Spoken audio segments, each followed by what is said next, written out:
Okay, just testing the video camera. Is it in focus? Man, that's clean. Man, that's clean. Wow, okay. Why does it look so dark? Okay. Alright. Hey guys, how's it going? Wow, it's been a while since the last upload, eh? So, what was I gonna say?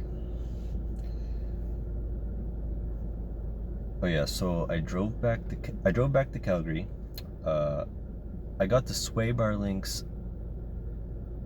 Yeah, the sway bar links on my car replaced.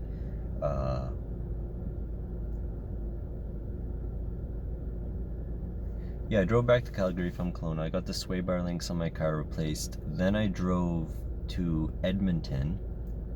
Stayed there for a little while. I wrote a couple notes so I don't forget. Kind of forgetful.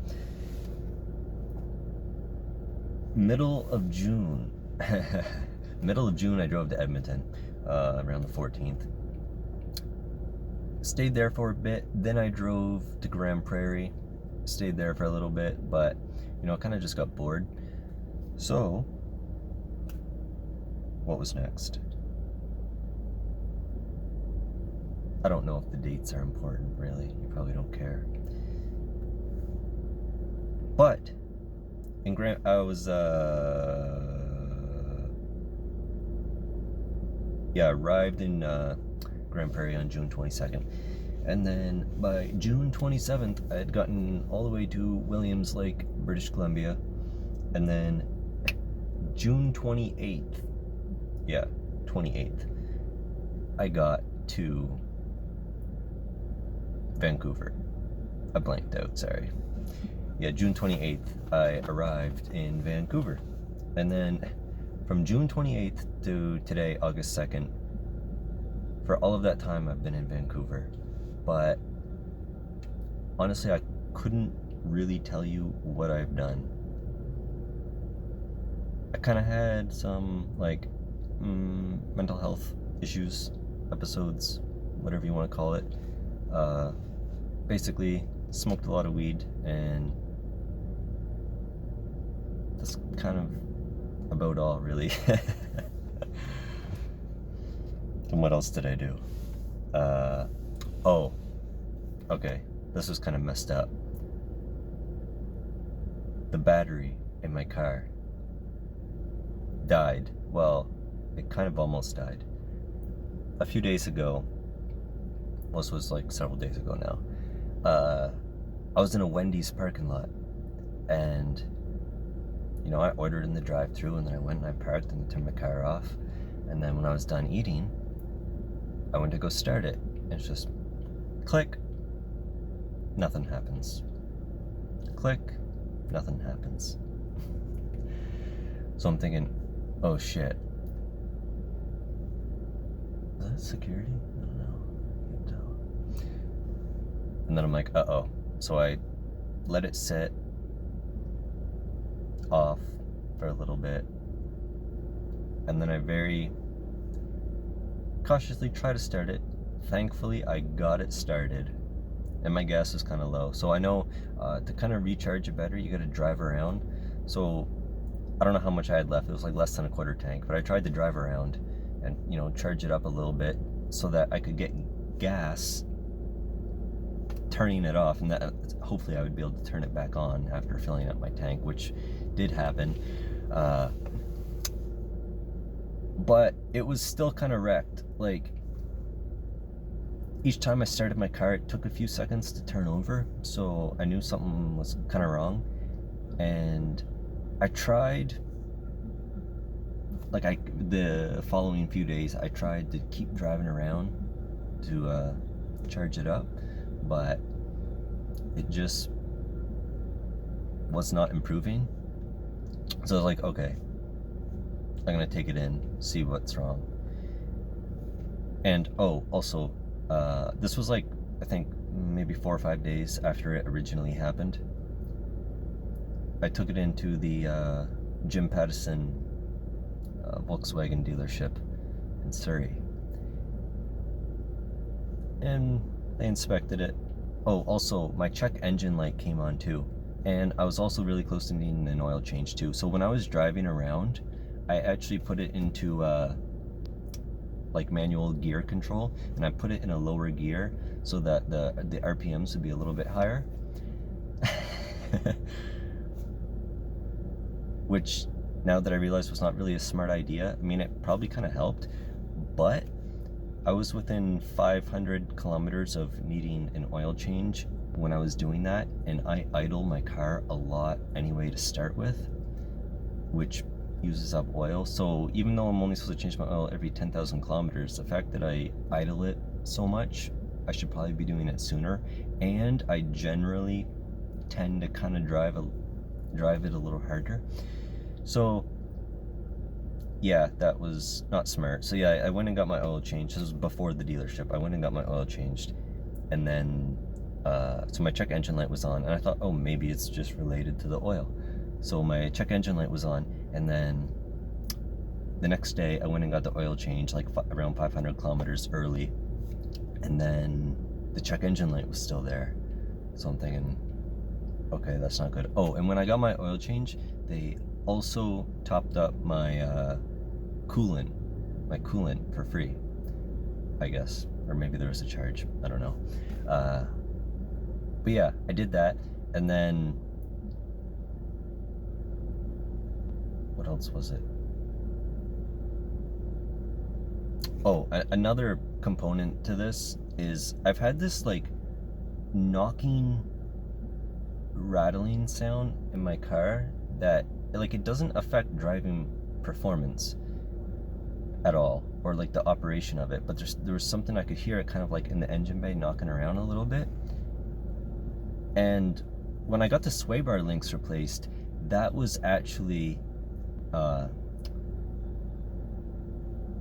what they thought the problem was, because when I took it in, I mentioned, oh, there's this thing knocking around in there, and so they replaced the sway bar links, and it seemed to be fine for a little bit better than like a couple days after that when I had driven to Edmonton. Well, it was in Airdrie actually. I noticed the knocking came back, and then anyway, so where was I? I lost my train of thought. Yeah, I took it into Jim Pattison, and they said the battery needed to be replaced. So I'm like, okay. And they also determined that the check, and maybe this is what the check engine light was for. Well, it was probably for the battery too, but maybe also this. What did they call it?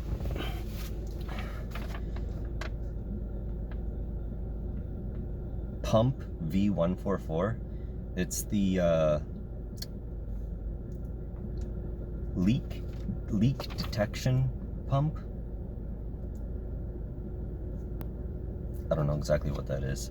The leak detection pump, I guess it's a system that detects leaks in various parts of your car. So anyway, I think, now that I think about it, I think that someone's walking by, sorry. Now that I think about it, I think that knocking sound was this leak detection pump thing being faulty all this time. I've actually noticed this sound from like the day I bought the car, but originally it was like very, very faint, so I never really thought anything of it. And I also kind of was just, you know, like you get busy and life happens, whatever.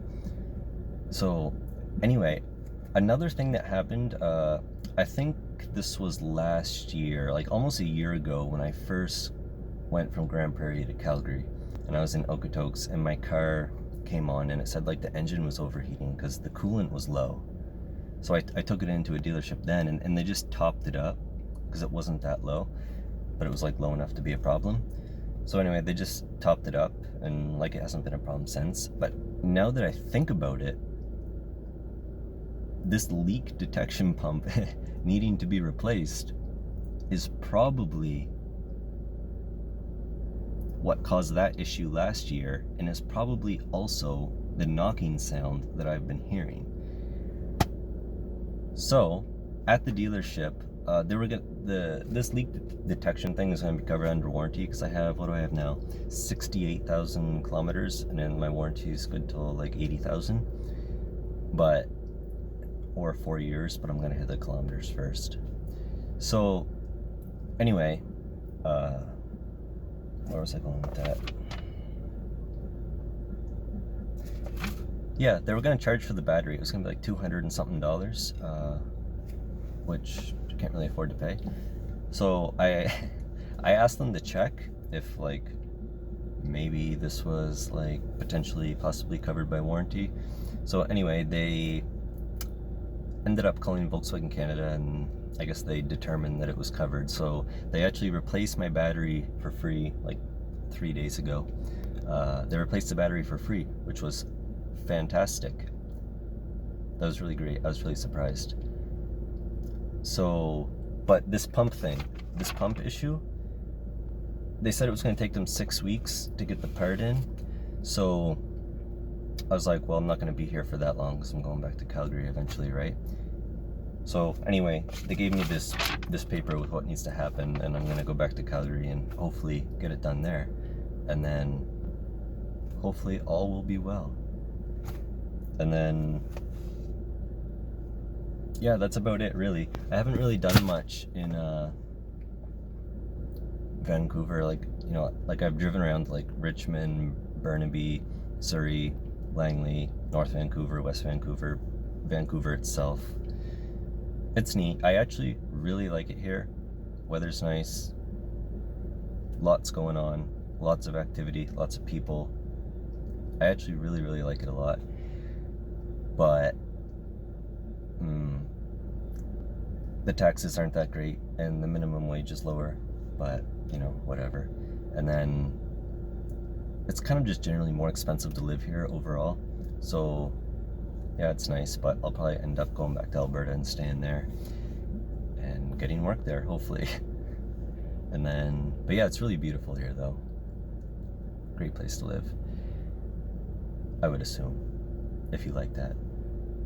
And then, but you know what I found kind of annoying though? If you just want to drive around, there isn't really a lot of ways to do that. Like, I actually saw a stat that 25% of all highways or roadways or something is in Alberta itself. Like, Alberta has a lot of highways. Like, you can just drive anywhere, any direction. There's always a highway. But like I've been noticing in BC, there's not that many highways to just cruise around. So if you want to go somewhere, like your options are pretty limited, unless you just want to like hang around in the lower mainland.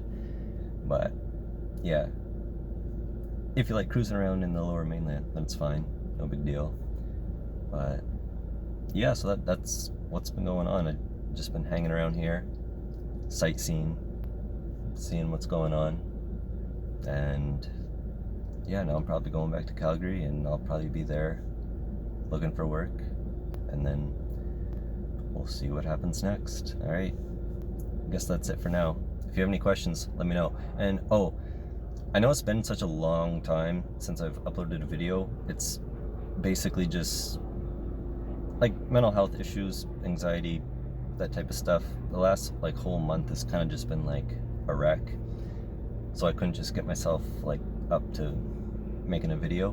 But I've actually made some changes. I restarted taking some medication, and also I've started eating oysters and sardines every single day. Oysters for zinc, and sardines for the omega-3 fatty acid stuff.